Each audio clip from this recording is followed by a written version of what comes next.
Doutora Eliana, por que o manejo da pesca é tão essencial?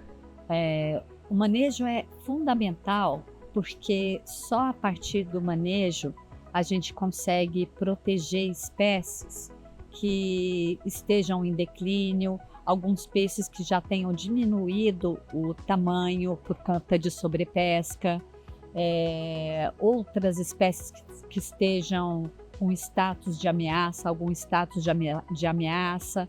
Aí o manejo ele entra como uma ferramenta no sentido de conservar essas espécies, de proteger essas espécies para que elas ainda ocorram nos nossos ambientes aquáticos. E quais são os desafios para implementar uma gestão eficaz aqui no Brasil? Os desafios são vários, né?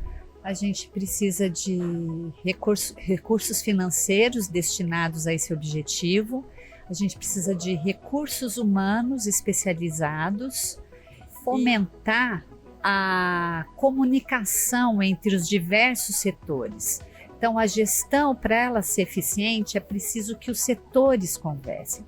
Então, o setor pesqueiro, a pesca artesanal, os órgãos públicos, que são os órgãos de gestão e fiscalização, eles precisam estar conectados com esses setores pesqueiros para que essa conversa flua.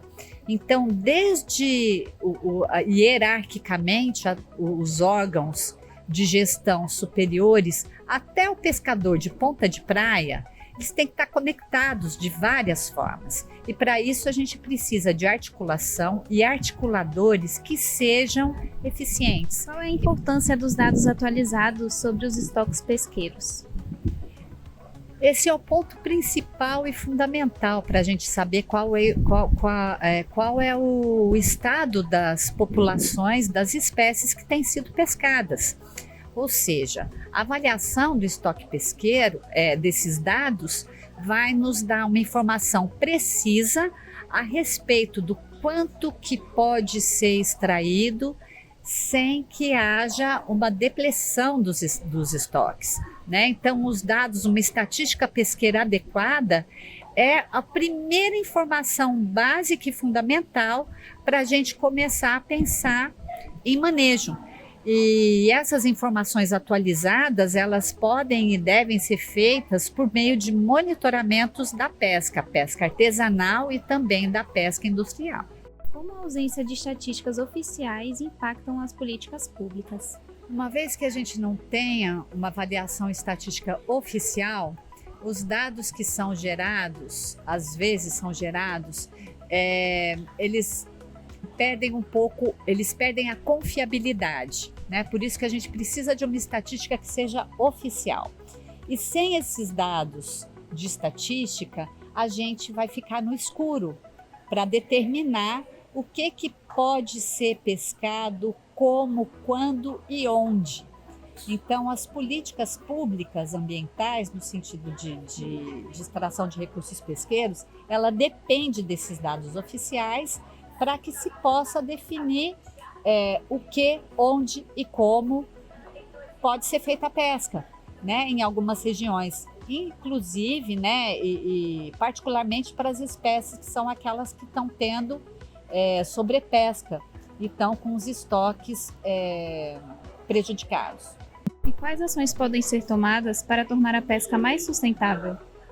Primeiramente, ter dados confiáveis e oficiais a respeito das espécies que têm sido pescadas, elaborar programas de manejo para aquelas espécies que estejam com os estoques prejudicados e implementar os planos de manejo de forma adequada, de maneira que desde o pescador artesanal até os empreendedores industriais, que eles consigam, que eles tenham ciência desses programas de manejo e que eles cumpram. Então, exige também uma fiscalização no sentido do cumprimento dessas normas. Então, é uma cadeia de ações, na verdade, para que a pesca seja sustentável, ou seja, aquelas espécies que estejam com os estoques comprometidos, elas têm que ter um programa de manejo muito especial, proibições, fiscalização, e os pescadores têm que ter o conhecimento e tem que ter também alternativas a essa pesca, se aquele pescado é fundamental para a sua sobrevivência ou não.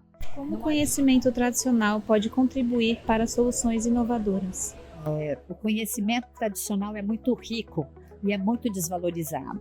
Pescadores antigos e pescadores tradicionais têm um conhecimento a respeito da ocorrência de populações de determinadas espécies, locais, época de reprodução, o desenvolvimento, a ocorrência. Então, esse tipo de conhecimento é valioso no mapeamento de populações de peixes que têm interesse comercial, de interesse de pesca artesanal, e esse conhecimento ele pode e deve ser incorporado aos cenários científicos que são construídos a respeito dessas comunidades, dessas espécies de peixes, né? Então, esse conhecimento deve e tem que ser aproveitado de forma não apenas a valorizar o conhecimento, como utilizar e incorporar de forma participativa esse segmento, né, que é um segmento frágil da comunidade, que são os pescadores, que eles se sintam contemplados, né, valorizados e participantes dessas estratégias, que muitas vezes são estratégias que eles mesmos adotam e que a comunidade acadêmica, científica ou mesmo as políticas governamentais não incluem.